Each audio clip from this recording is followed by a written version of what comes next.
I think your question is relevant to what the sixth Anuvaka says. The inner meaning. This Anuvaka explains about the psyche of a human being consisting of our value systems, emotional turmoil, and complex interaction between the two. This Anuvaka talks about taking whole responsibility of each and every thought, word, and deed emerging due to this ever-going interaction between the two systems. So we have good and bad in us, and we always have this interaction between the two. So I think that's what it is. Our questions, the first question was, describe instances where you felt that you should deserve preferential treatment. How did you get rid of this feeling? So from our members, the opinion was I think we all realize that expecting respect is due to our own ego. So rather than expecting preferences, one of the members said fairness is something you should expect rather than getting preferential treatment. And the other one was about feeling that you deserve respect. And even if you don't get it, acceptance is something that's important. And you accept understanding what the others are going through, and then you don't kind of expect preferential treatment. The second question was, you are experiencing a bad thought. How do you overcome this? So we had a young member who said, talking to elders and get advice, seeking help, which was very good, because I was mentioning that requires an amount of braveness in you to be able to talk about a bad thought. The other opinion was about stop reacting and take it as negativity of the others and say a prayer for them, it says. And also about attachment, which brings in fear and bad thoughts, and get rid of attachment, accepting that nothing is permanent. The third question we had was, we sometimes impose excessive control over our family members, friends and colleagues. How do we get rid of this feeling? So the solution was stepping back and asking yourself if you're being reasonable about your expectation. Again, it's about being accepting and self-control. This was something interesting, the fourth situation. It is your last day in India, having had 1 week holiday. You arrive late at the departure gate due to a strike. While trying to board a flight back home to New Zealand, you're desperate to get back home. The security personnel says that they will help you get into the plane if you pay 500 rupees bribe. How would you deal with this scenario? Way back in India. So they say 500 rupees is okay, not $500. I would pay 500 rupees. So the opinion was more about feeling unhappy about the situation, but I would pay if I have to because I want to get back home. So it's more the situation that probably would allow you to do, though you know that that is not something right. And we also came to the opinion that we have to be prepared. So it was my mistake that I came late. So be prepared for strikes and whatever, and any emergencies.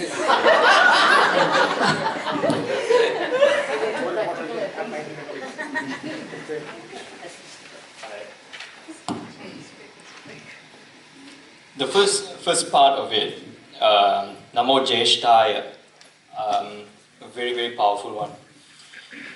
In every part, when we work, when we are at home, we always want this sense of importance. And it's nicely said that, I like how you broke it up. The group now says, how many of us can actually humble ourselves to put ourselves down to actually learn something, So it takes a lot of humility. So same with work as well. If I had my boss there, if I were to ask a question now to my boss, sometimes I'll be thinking, no, I don't want to ask a stupid question, isn't it? Now, why, but hey, wait a minute, people say there's no such thing as a stupid question. And then, it's stupid because I might think that he will think that I am stupid. And if we keep on thinking like this, we'll go back in that vicious cycle where we'll still remain in that stupidity actually. So this Jeshtaya is actually, imagine now, that Anuvaka is now, first of all we said, I'm trying to see God in you. Now, my goodness, if actually God was to appear, my goodness, I'll be looking very, very, very, very differently at you. I'll be speaking very, very differently at you. I will stand very, very differently. I will present myself very, very differently. Jeshtaya. To treat each one, no matter how high we think or how low we are, that is what that Anuvaka is trying to tell us. That's the first part. Then it goes to more subtle feelings. And that last question was a direct experience of my very life. I know many of us are very, very, very comfortable with bribes. But depending on, and all of us know the right answer. And many will say, in India everyone pays bribes. You know, people might say. In New Zealand maybe you'll say, everyone say, everyone's fine with forging their tax. You know, these are subtle things. But everyone just says, but when you ask people what's the right thing to do, they know what to do. But when we are placed in that situation, do we actually do what is right? That needs to be done. I just want to share that instance, that last question. It was slightly different. I was catching a flight. You know how when you go to a temple and things like that, you went to a temple, you feel a very good feeling, just like how today, for example, you might actually, you feel good and feel good. The question is, how long can we actually sustain that good feeling? And this is what happened. So, I was going to catch a train, and that train was supposed to be a flight back home.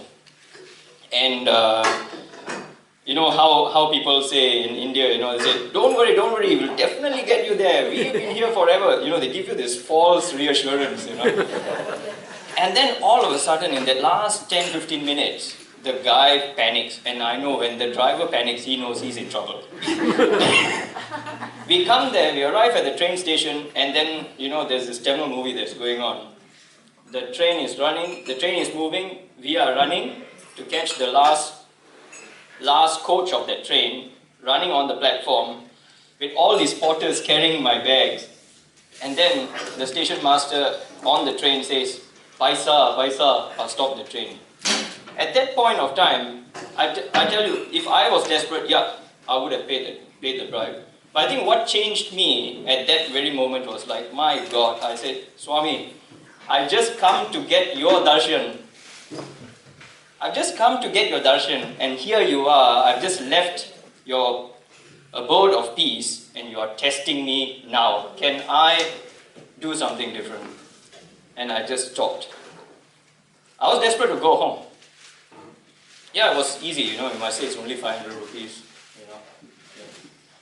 I stopped. And you know who was most upset? The porters around me, because I couldn't get on. Because that was the norm. But put it this way, if each one of us stops paying a bribe, the whole vicious cycle will stop. And what we are doing here is saying, they are paying, but actually we haven't pointed to ourselves. And mind you, each one of us will be tested in so many ways. We have done wrong, never mind. But the most important thing is, I think, let us not try to repeat this. It will come, it will test you when you least expect it and when you're most ever desperate. I'm sure, and these experiences will last a lifetime.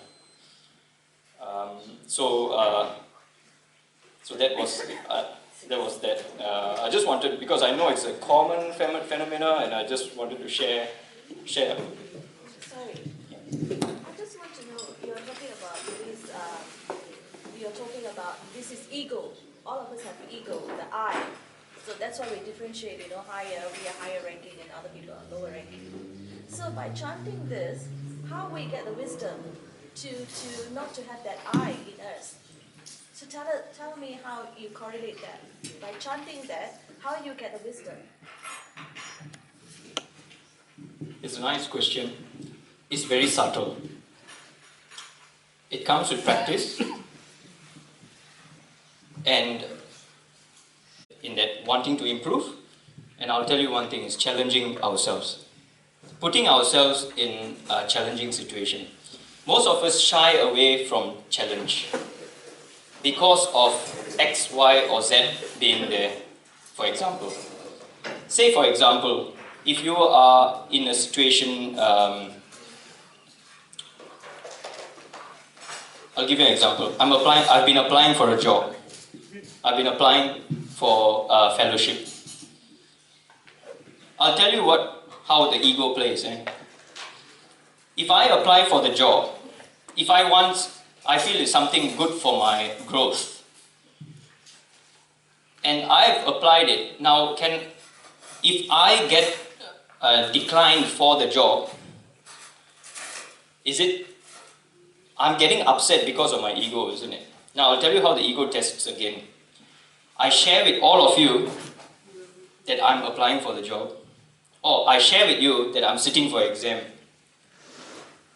Now I've told you I failed. Can I stand up in front of you and say that I failed? Yeah, it's easy to say I actually excelled in the exam. Why? Because my ego. But can I say in the same way, hey brothers, you know what?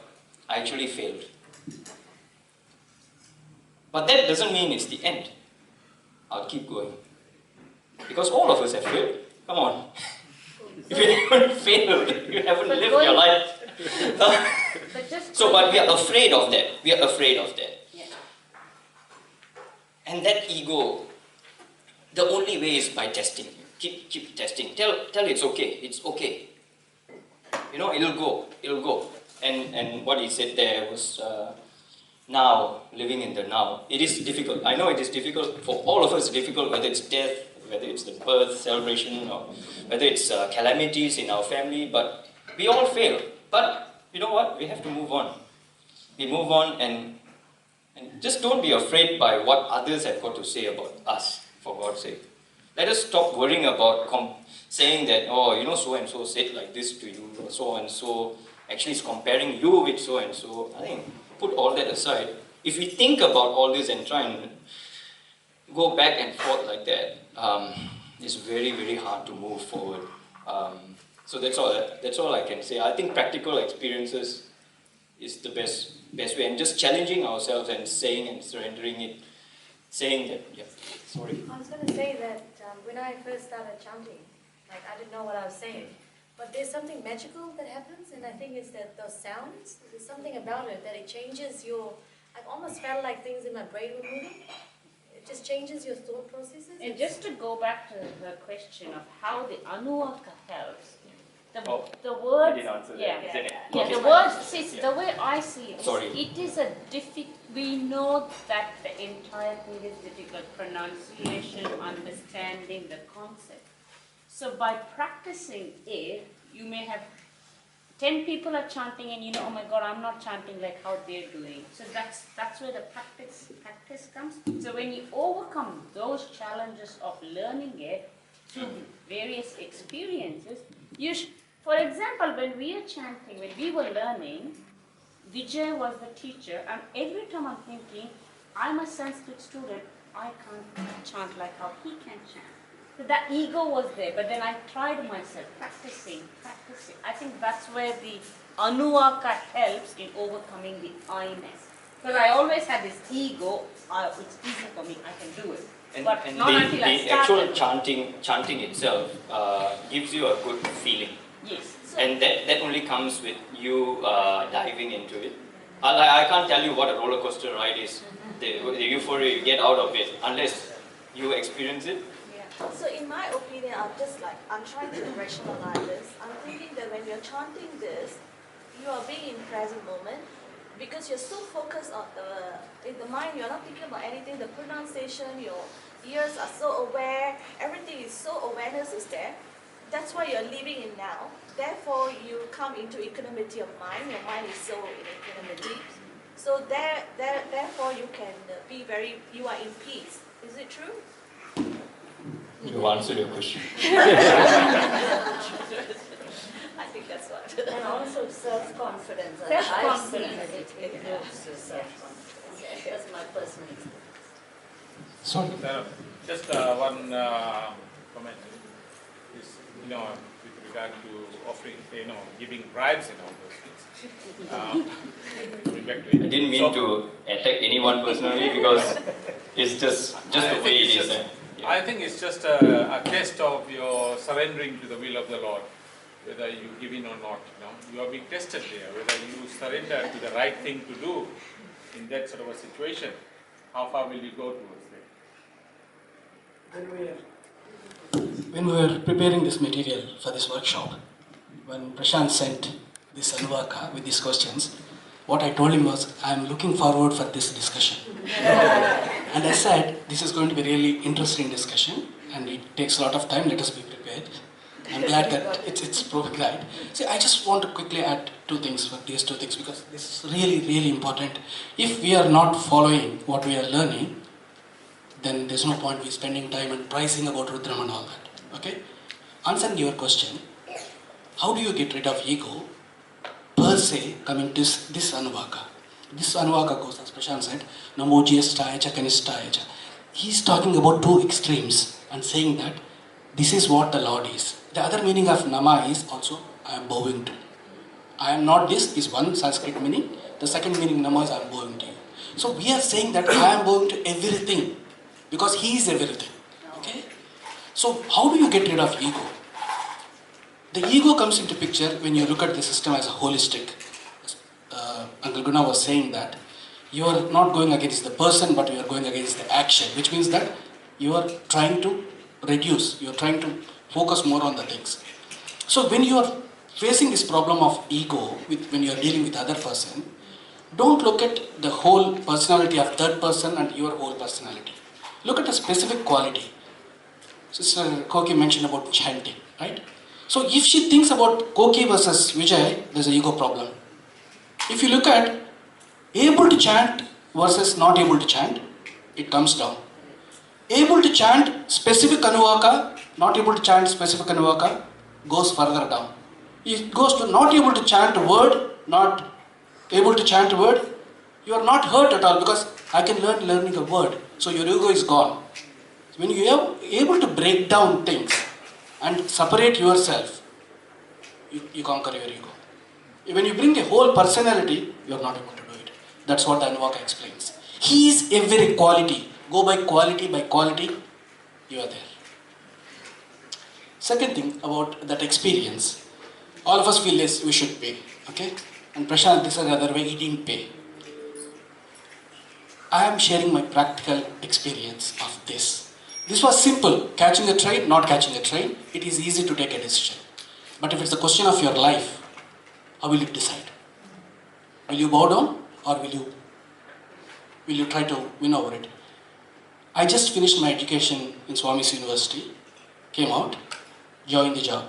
My first job, good pay, really happy. The moment I started my career, the first day, second day, third day, the practice in the office, I was in the IT industry. Office was in the 6th floor in Hyderabad, basement is a pub. 6:30 you finish the job.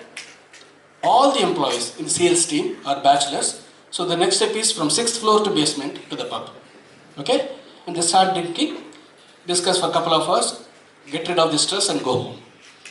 First day when we went, then I didn't drink, they didn't pay much attention. Third day, fourth day, they started observing. They asked me, why are you not drinking? I said, I don't drink. Problem of ego, that's where torture begins. They started ragging me, they started harassing me like anything. Because they feel that I am not part of the group. If I am not part of the group, there's a question of credibility, I may leak the secrets to boss, everything comes into picture, right? So I am not part of the team, so I am being harassed. Okay, so my option is, I should start drinking, breaking my values, my commitment, whatever I gave to Swami, and be comfortable in life, or undergo the torture and not able to achieve my quota because they won't be cooperative in my profession in the job, so I won't be able to meet my numbers. Everything becomes, goes out. So what should I do? What will you do in this situation? Catching train is easy, right? If I resign the job, If I resign the job and join other companies, the situation is going to be the same because it's a practice. I may be a sales, I have to be in sales profession, I can't change my profession. Right? What do you do? So I have to suffer. I won't achieve, I won't progress in life. Money is not everything in life. No, but at that point of time, money is everything, right? I'm starting my career.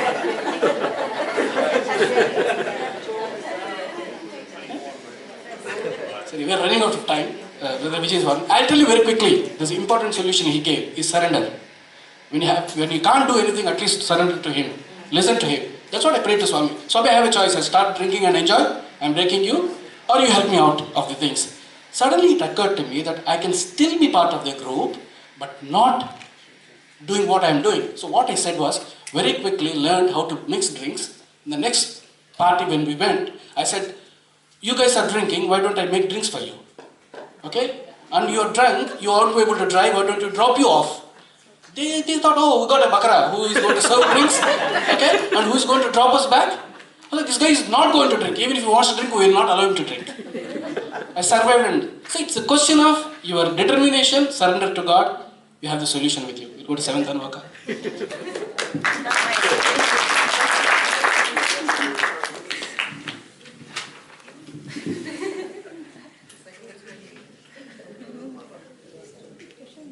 Am I the only one in my group? Okay. Oh, you're going to do it too. Great, excellent. Would you like to do the first bit? The speaker. So the 7th Anuvaka basically talks about everything in nature. So everything good as well as the wrath of God is all Swami's creation and his blessing. The inner significance I would like to read, it says, importance of appreciating the natural resources which we often take for granted is explained in this Anuvaka. He is present in all life-supporting elements like water to sustain our lives. Whatever may be the source, he creates and manages the elements. We need to apply our power to discriminate, to optimize these natural resources. So he basically talks about everything in nature and elements. So the first question was, what natural resources you can think of that we waste and why? Okay, and one of the things I think our group would like to emphasize to all of you is that natural resources are not just the obvious things like coal and minerals and so forth, but it's everything around us, absolutely everything, including things like the air that we breathe, the water that we drink, the plants, everything around us, the earth. These are all natural resources, and we have to look after them. So it's not just about, for example, conserving energy or something like that. It's much, much broader than that, okay? So we got a huge potential range of natural resources, air, from wood to air, you name it, water, as well as the things in the ground and so forth. So that's really the answer to the first question. And just a second. We talked about in broad about a lot of natural resources and how we can conserve it.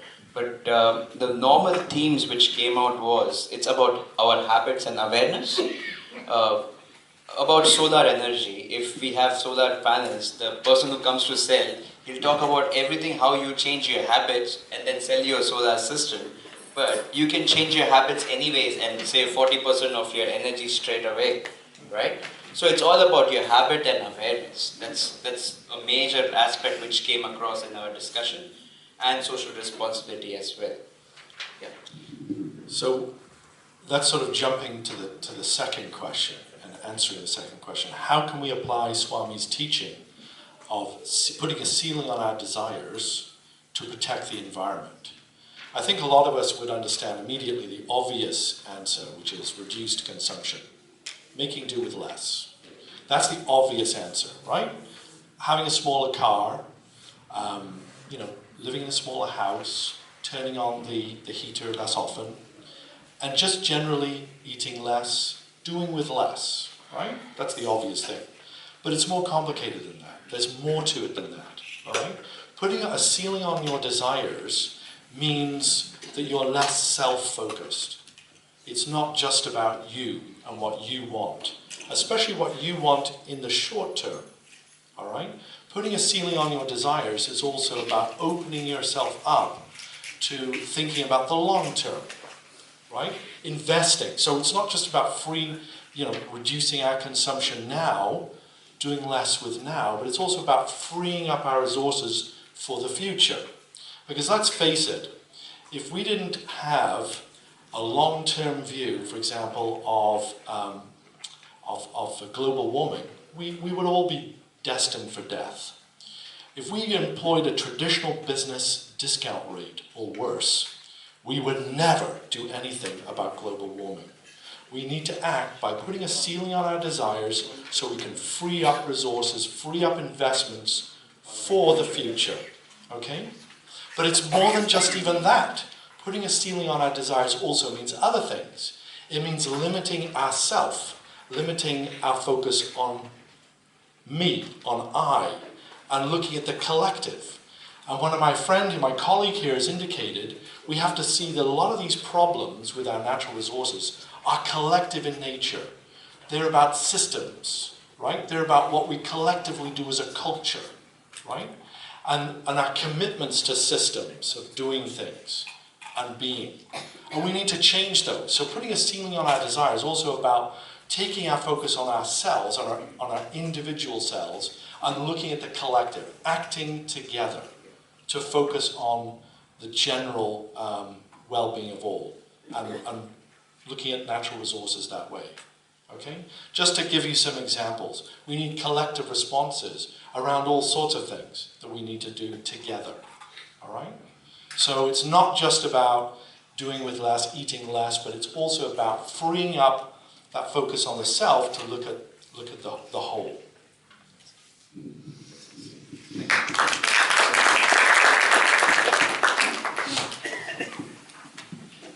I think they have done very, very well. Not much to discuss on that further. But my question was, the first question, if you look at more subtly, what is the natural resource we regularly waste and why? Our time. Time, okay. Much simpler. Energy. I always love simplicity. Energy, Water. How do we waste it? long baths, long showers. Start brushing the teeth. The tap is on, we are brushing. Why do we do that? You can just close the tap and brush and do that. Don't do it. Brother, even our bodies are Natural resources. Yeah, you start. I'm just waste by eating the wrong eating. things and True. We don't do because we suffer. There's a direct, immediate consequence, so we don't do that. But wasting water, there's no consequence for us, right? There's no immediate consequence. So we do that. Why do we do that? How does Rudram help? My question is that. So when you know the meaning that He is everything, He is the complete resource. Suppose God is standing in front of you and He walks away. It's like water is going, He's walking away. Will you accept that? No. You want Him to be with you. So shut down the tap. We start the car, we have to drop the kids at school. We start the car and we wait for them. Right? We can start the car after they get into the car.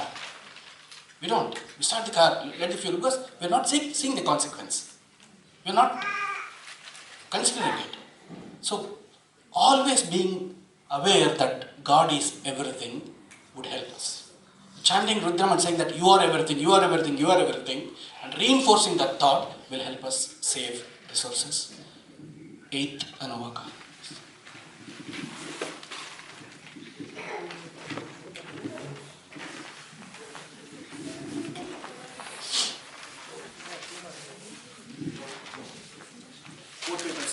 Big letters. 8th Anuvaka is very simple but yet very profound. It talks about the Panchakshari Bija mantra that is called Namah Shivaya. So it's called something to do with Namasmarana. There is at Prashantali name they say Om Hara Hara Hara Hara. Here Hara Hara means forcibly to take away. And here the Lord is presented as one to be worshipped to fulfill all Purusharthas, Dharma, Artha, Kama and Moksha, and to be praised appropriately. So here through Namasmarana we expect the negative tendencies and propensities to go away. Our first question was, what is your understanding about Namasmarana, chanting of Lord's name? Any name of the Lord. Okay, so obviously we're talking, I think I'm louder than the mic. Obviously we're talking only in the context of Rudram here. We need to constantly contemplate on the divine so that our mind, our focus is on the divine. So anything that we do, whether we do service, if we focus on the divine, it comes out of, comes without ego. Anything that we do, for example, even, the situations we're talking about, we, bribery or whatever it is, if we actually do something with constant focus on the Lord, things work out in a positive way. So what is Namasmarana? Always have the divine name in your thought, because that is what comes out as the result. So always think of the divine at all the time and be in touch with the divine, so that you're always in that positive thoughts, and you're also removing the fear, the jealousy, the hatred, all the vices, all the whatever we expect in a negative manner. So you're removing all that so that that doesn't become a reality. So Namasmarana is always focusing on the divine. The second question is, how should one perform this seva? I had another question to add to this. To whom is this seva? When you do Namasmarana, whom are we serving? Was my question to the team, and we had an interesting answer. So when we're doing the Namasmarana, we're actually helping ourselves. And how do we perform this seva? Well, again, as we, you always think about it. So practical ways is one of the practical ways you're talking about is the Rudram. We are chanting all the time. So we are warding out that evil and putting the positive things. So always chant the name of the Lord.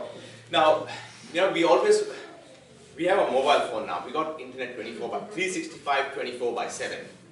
We have our TV now, on the, not even on demand. Yeah, you just turn it on 24 by 7 news channels. So why can't we have 365 by 24 by 7 name of the Lord? Because only when we tune in, as someone said, Wi-Fi, right? Only when Wi-Fi is available everywhere. If you do not connect to it and put the passcode, you cannot connect to the Wi-Fi. So we need to be in tune 365, 24 by 7, and that's exactly how we should perform the seva. And this just, Namasmarana is just, reciting the name of the Lord is just one of the methods. Talking about there's so many things that we can do to have that, to perform that seva. It's just not taking the name of the Lord.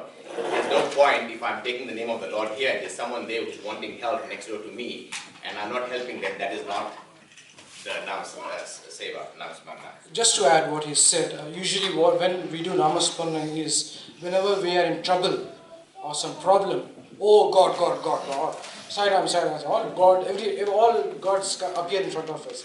But what he was saying is also 24 by 7, whenever we have time, probably we can draw more energy through that.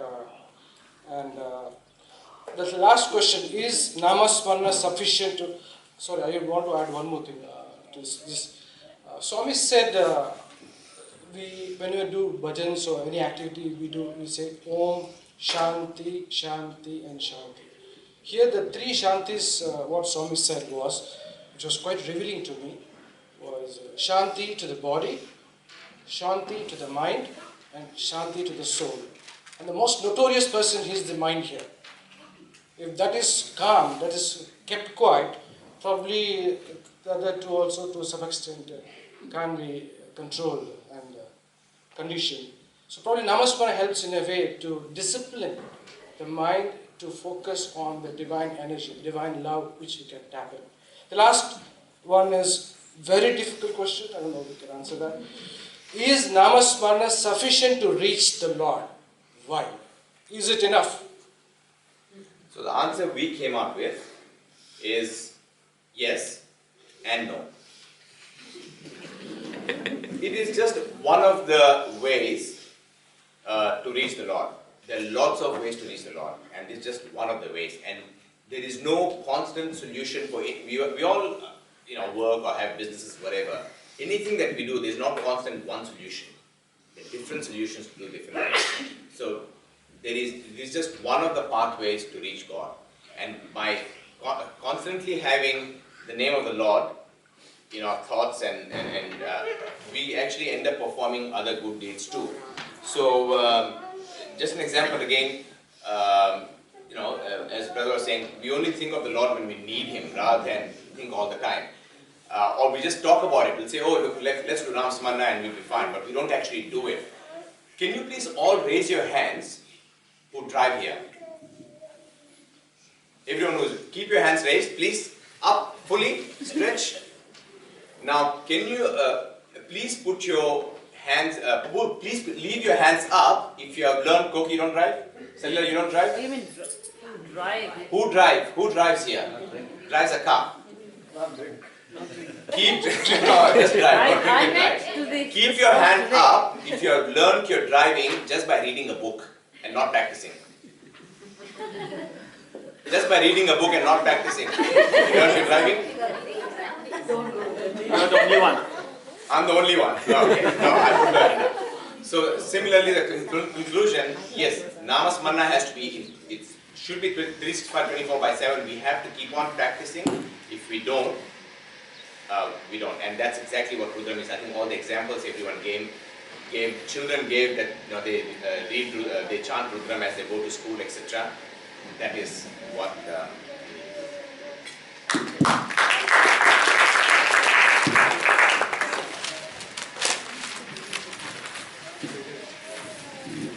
I think that was a fantastic response. I think Vijay and Uncle Prashant, for the next year thing, put them into the committee and give them a few work to do as well. No, really, you guys have analyzed all the questions, not only the questions given to you, but you have raised a few more questions and analyzed them as well. This is considered as one of the important anuvakas in the whole of the Rudram. Because this is where the Om Namah Shivaya mantra is specified actually. So, I don't know whether you have noticed, if you are in South India, if you go to the temple, when they chant this particular Anuvaka, they will make that bell sound throughout the Anuvaka to attract the attention and to tell us that how important this is, like border, underline, like that. So that kind of importance, that's why we said, okay, we'll talk about Namasmarana coming out of this Anuvaka. I don't think I have to add a lot of things to what you have said. The only thing is, mere chanting or mere voicing out those words is sufficient. What Swami says is the bhava is the most important thing. He doesn't care for the words. The word can be anything, but the attitude with which we sing out Lord's name is more important.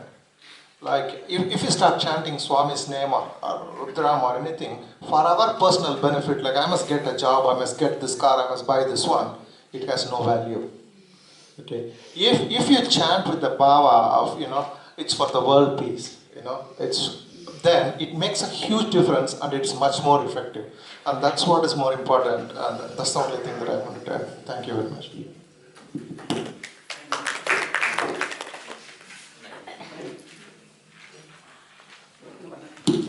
Ninth Anuvaka is coming. Please get prepared with your questions and.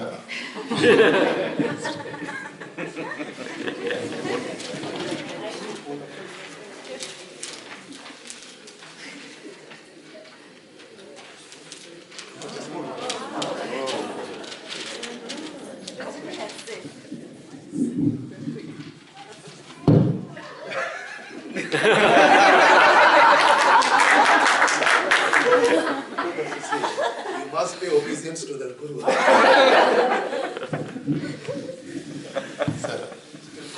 See, we have written something that has to be shared. The rest of you are keeping to yourself. Sisters, the ninth Anuvaka is, everybody who came, you said their Anuvaka is the most important. Yeah, I got to follow suit. It says here the ninth Anuvaka presents a vast and varied canvas where Rudra resides in opposites. It is a summary of Anuvaka 2 to 8. So all of you have spoken until now. I have summarized.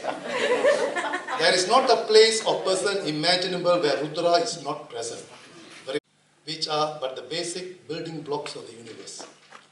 He is seen everywhere in nature and all types of people around us. It's quite evident right now. Now, the question. Give practical examples of how do you practice unity and diversity in your day-to-day life. We have our group we discussed, and these are some of the things came. One is respecting and revering everything that you see around you, whether it's animate or inanimate. And one of our group members, they had some personal experiences, as Brother Prashant highlighted, we need to share. Another side devotee once said he had this habit of never kicking anything.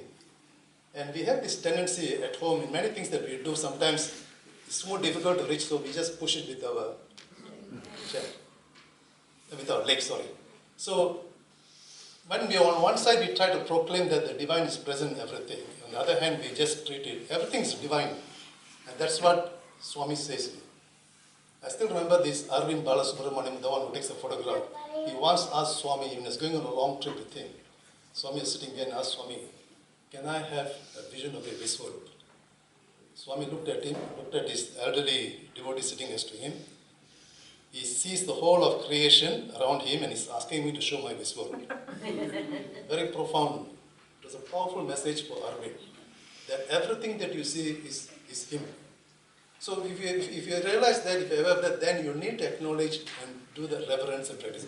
This message came to us and I felt that each of us in our own ways should be trying to observe that. That's number one. The other thing is, one of the members said that after coming to Swami and imbibing Swami's teachings, she has now dedicated her life until the last breath to provide free voluntary service and counseling. And there she has taken upon this task of giving this volunteer service to the palliative care. So those people are involved, but you know how traumatic it can be. So here's a sister who has taken this challenge to give part of her life and time for these people. The other thing that we discussed, all of us, was plant kingdom. A little bit of TLC, tender loving care, brings dramatic effect on the plants. So that's the other thing that we need to, that's the other way of seeing that the Anuvaka talks about all the opposites, the barren land and the fertile land, everything is the Rudra. In the same context, we need to appreciate nature and acknowledge it. The last thing was, one of our members said that he's involved in the world of IT, connectivity. But he says that each time he gets involved in a spiritual satsang or a havam or yajna, there's this sensation of a certain bliss and connectivity that he gets. It's very, very interesting. Being the IT world, you talk about IT connectivity. But this was already expressed in the Vedas long ago when it declared Nama Rupa Prapancha. Every name, every form is interconnected as a web. So what the entire Veda was telling is the entire creation and the creator is connected. And that's the fact that one of our members felt that connectivity when you sit in for bhajan or when you come and join the satsang, it's simply because of that connectivity. That's question one. Question two. I can't enlarge this, but this shows a very nice graph here. It has been referenced from the International Disaster Database, shows the number of disasters reported in the last century to be increasing exponentially with an alarming period of people affected. This is the one, the thing goes down, and this goes up, the number of events. The last 5 lines of Anuvaka 9 highlights an action plan for all human beings to follow. What are the practical examples that we can do? Now the last 5 lines, I'll just recite to you. It says, Namaha to those who enable the sparkle in the hearts of deities, reverence to those who are not subject to decay, Namaha to those who remain in contemplative awareness, and those who are unremitting the pursuit of non-violence with thought, word, and deed. And Namaha to those who require a slight push towards self, seva, karya, and spiritual interface. These are the last five. The first 9, or rather first 11 talks about the Rudra being present in all of creation. The last 5 is telling us that what we need to do to save the world. Speak in the mic, please. We can't hear you. Can't hear me? No. Now can you hear, brother? Yes, better. Okay, the last 5 then. The last 5 lines, Anuka 9 highlights an action plan for all human beings. The question is, what are the practical examples we can do at an individual level? The answers we come with meditation, chanting, prayers, Gayatri at individual levels. You see that? And the last one we have added is positive thoughts and affirmations. I think Swami said, if you can't do any good, at least do not do bad, because you save the world. The other one at a group level, do group meditation, yagnas, homam and havans, bhajans, akhanda bhajans, global chanting, and promote spiritual participation. These are some of the suggestions given forward. Thank you. Sir.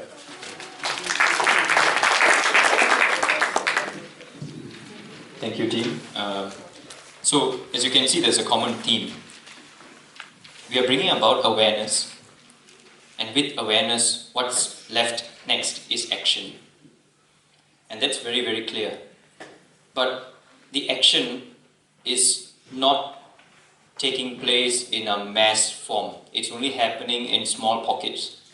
And this may explain why we can see the rise in the number of problems, calamities, diseases, etc., etc. It only lies for us now, after having this energy and after having this awareness, to act. And not only act, inspire others also to act from our own actions. That is the summary of this. 10, Anuvaka 10.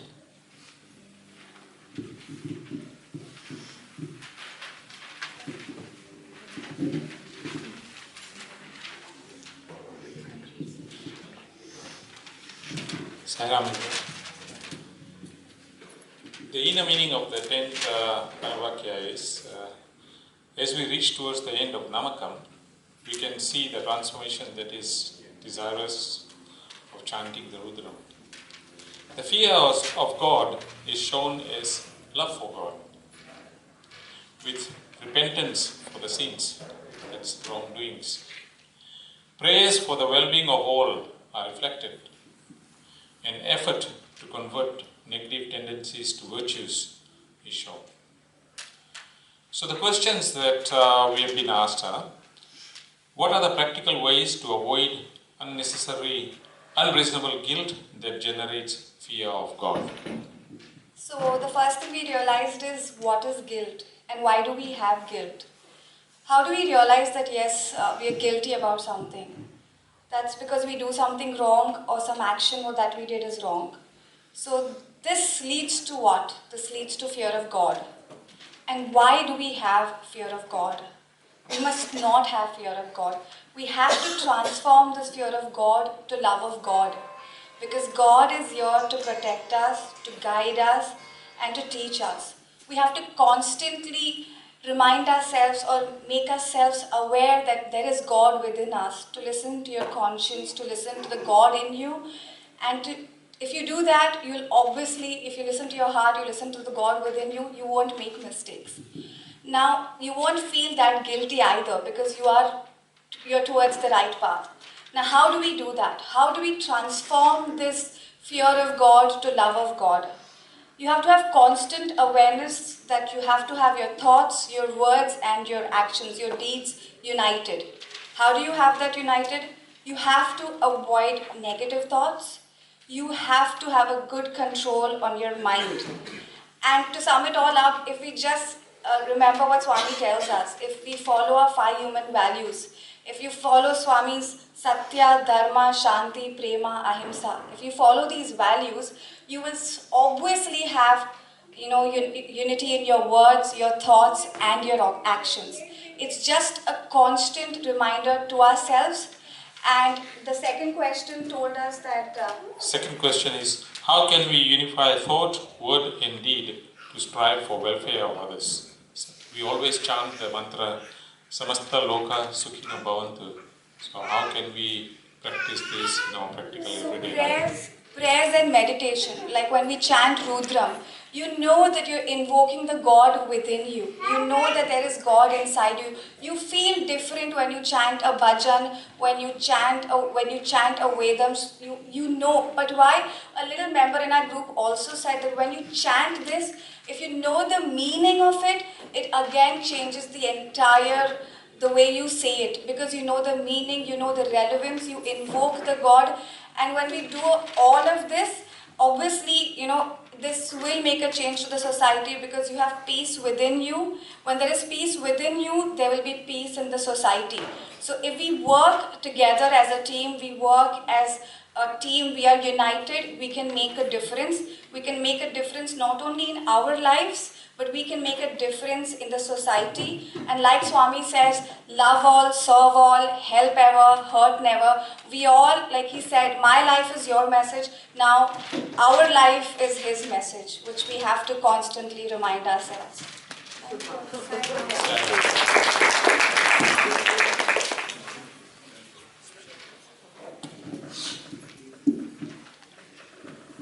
It's very well, excellently summarized. I just want to add only one point as shared by one of our seniors, Sailesh Srivatsava, in one of the Alivan meets. The simple solution Swami gave for this is 5 R's, which they have said, but it's only, I'm just putting in a structured form. First R is recognition, that you should be aware that what you are doing is wrong, something is wrong. So you're accepting that you are doing wrong. Second is repentance. You should feel bad about it. What you are doing is wrong. You're accepting, and once you feel that guilt, that what I'm doing is wrong, you are ready to accept. The third R is rectify. So you know what you are doing wrong. You have intention to correct it. So rectify the thing. Fourth one is reward. Automatically, the moment you correct your mistake, you get reward. Once you get reward, you start loving God because He's giving you something. So the reward. And fifth is realization. Once you get the reward continuously, you realize that God is with you. That's what we are all striving for. We'll go for 10th, 11th and work, sorry.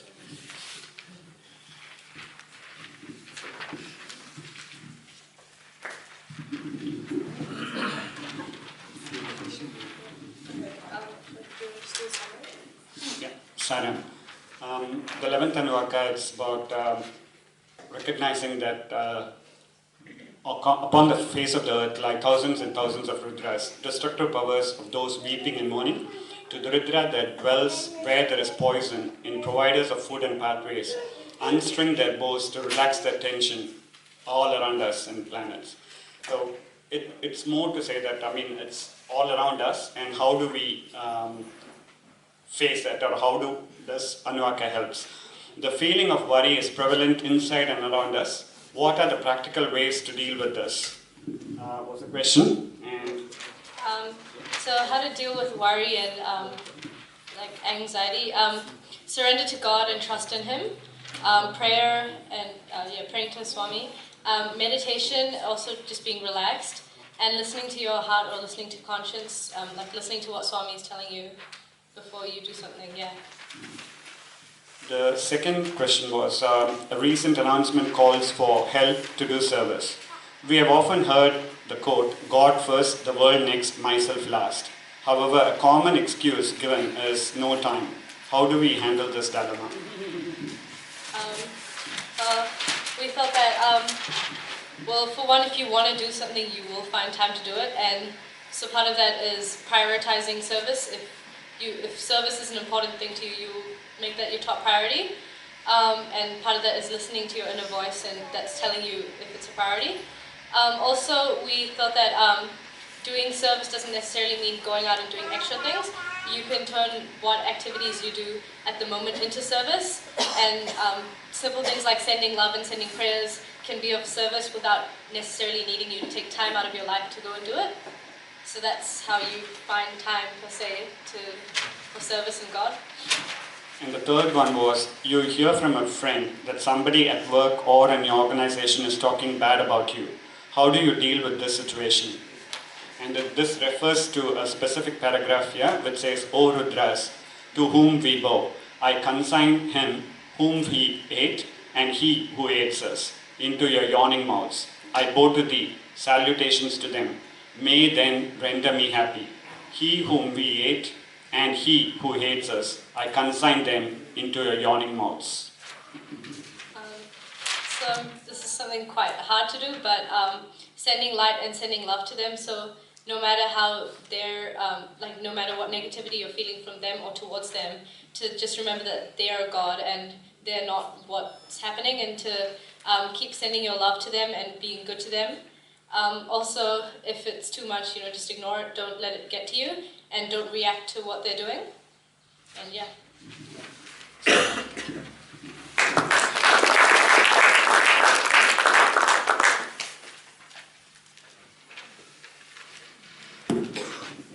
We can see a huge similarity between every group. Although every Anuvaka has got very subtle differences, however, they work on the subtleties inside us. And it's to awaken that consciousness inside us to do what is meant to be done in the right way and try to maintain that equanimity. We worry and we worry. But if we live, people quote about the now, it becomes a lot easier. And if we know what needs to be done now, then it's already simple, isn't it? The Rudram, if you believe in sound vibrations, they're very, very powerful. See how even that phone had an impact on us. Now, if you don't believe that the chants have an impact in the world around us, you must be fooled. Isn't it? We always say, oh, how can it be, the sound here that you chant has got something. My goodness, even that phone that was inside someone's pocket at the lowest volume had an impact in your concentration. So, this is what we're trying to invoke. It's not what we are saying, it's what the Lord's saying. He's laid it out for us beautifully. Of course, whatever the path to wanting something great is not an easy road. We have to work for it to get the nectar out of it. So that's the most beautiful part of it. The question is whether you want to do it now or you want to delay it later and later and later. And then it's too late. I'll let Uncle Mahesh summarize. I just wanted to ask all of you, in the program we said we were going to chant, we'll end with chanting before lunch. I know we've gone way past time. Yeah, so I think we can conclude. So there are many ways where we can, sorry, Prashant, can I just say something? I don't know much about Rudram, but I've learned quite a bit. But the thing I want to say is function determines structure. I'll tell you what. Sometimes what they've done is that when you chop off your thumb, they take your toe and stick the toe onto your thumb. But after a while, when you keep using it, the toe will take the shape of the thumb. It becomes a thumb. So similarly, if we keep on chanting the Rudram, it will determine the structure. So the structure within your body will change and you will get the values of the Rudram. And those values, if you put it into practice in your life, it will lead you to divine qualities. Thank you.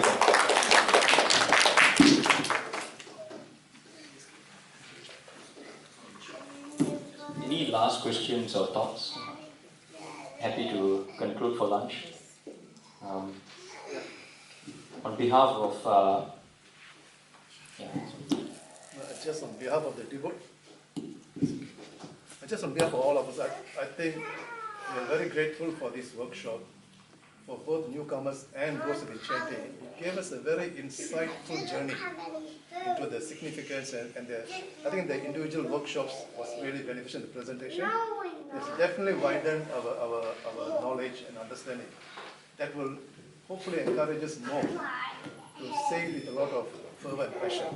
Thank you very much to the whole team. it worked both ways. Trust me, even... Absolutely. I second the same, because we've been chanting, but the insight to the Rudram through this workshop is phenomenal. So it's, every time now we chant with a different purpose. Thank you for the... So there are ways, so in Hamilton you all know who to approach, and in Auckland Uncle Mahesh and Uncle Vijay have been doing it continuously for many years every weekend. So feel free to contact him. I know we have only done Namakam. If you want, in about 6 months or in a year from now, we can perhaps look into doing the Chamakam part of it, and we can do something very similar. I liked how Swami arranged Uncle Ram out of nowhere, really. We were planning this workshop without even knowing that Uncle Ram was going to be here, and somehow Uncle Vijay bumped into him and found out that, hey, he's got a Vedam school and he's come out of his way for his short visit in New Zealand and shared. That was amazing, isn't it? So I think any feedback that you've got, or if you've got any context of how we can take this further, any constructive criticism would be great. Yeah, and if you want any of this, the summary of that, we'll email it to one person and you can get it from there. And I also like the opportunity, the right timing, when you were just talking about how the Rudram chanting, the vibrations and all those things affects our consciousness, and the mobile phone rings at the same time. So I think it was... Yeah, I don't know what the Lord's up to, but there's time for everything. So if you, because you have written the meaning, you made all the Anuvakas in a simple language. Maybe everybody will benefit out of that, Definitely. Yeah. I mean, it just boils down to us and how sincere we are about it. Yeah. So we'll end. What we'll do, we'll do the Arati, and Brahmarpanam and Vibhuti from there. Uncle Moses, get you to do the Arati.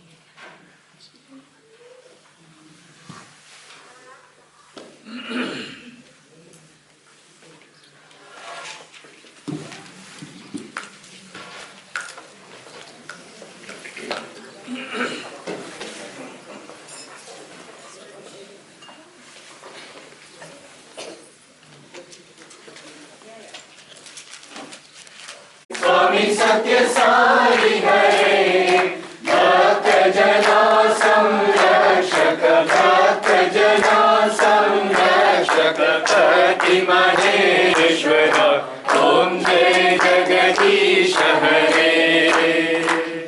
Shashi Vadana Shrikara Sarva Pranapate, Swami Sarva Pranapate, Ashrita Kalpalatika, Ashrita Kalpalatika, Aparatandava, Om Jai Jagadish Hare. Mata Pita Guru Devam Mariyantayunive, Swami Mariyantayunive, Nada Brahma Jagat